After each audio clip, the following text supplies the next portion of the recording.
Weather update today. All clear after Pipito. Malinis at wala nang namumuong sama ng panahon ngayon sa Western Pacific Basin matapos ang magkakasunod na mga bagyong tumama sa bansa.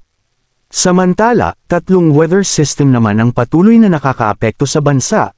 Ang northeasterly wind flow, weak amihan, na nakakaapekto sa #Batanes, shear line sa bahagi ng Babuyan Island, at easterly sa natitirang bahagi ng bansa.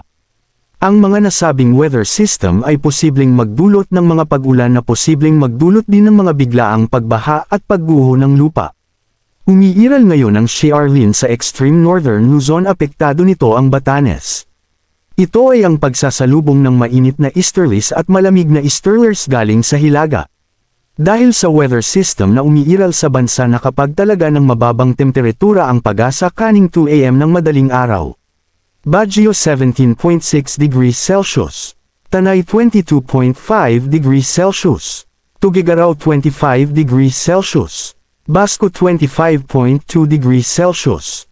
Quezon City 25.6 degrees Celsius. Inaasahan po na magpaparamdam na muli ang amihan sa susunod na linggo.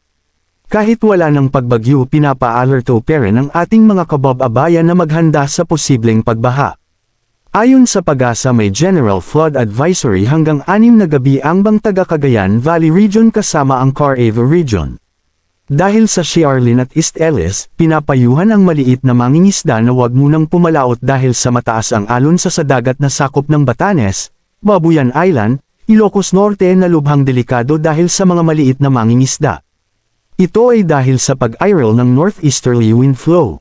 Samantala sa nakalipas na 24 na oras habang papalabas ng PAR ang bagyong Pipito. Nagpapakawala ng tubig ang mga dam dito sa Luzon, ayon sa Pag-asa 8 gates ang binuksan sa Ambuclao Dam. Samantala 6 na gates naman sa Benga Dam, habang 3 gates naman ang binuksan sa Magat Dam sa Isabela ang nagpapalabas ng tubig. Isang gate naman ang binuksan sa San Roque Dam sa Pangasinan ang binuksan. Sa kabila ng pagpapakawala ng tubig, mataas pa rin ang water level ng mga nasabing dam. Sa ngayon umiiral ngayon ang Shearlin sa Hilagang Silangan, extreme northern Luzon ng Pilipinas. Samantalang East Ellis naman sa may silangan ng Visayas at Mindanao.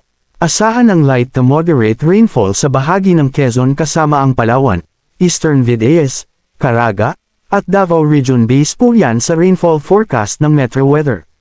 Pagsapit ng hapon uulanan na rin ang ilang panig ng bansa dulot ng localized thunderstorm ang inaasahan sa nalalabing bahagi ng bansa kasama na po dyan ang Metro Manila. Asahan na gaganda na ang lagay ng panahon ngayong araw ng Martes ayon, manatiling nakatutok sa weather balita para sa bago pang update. Thank you for watching and be safe.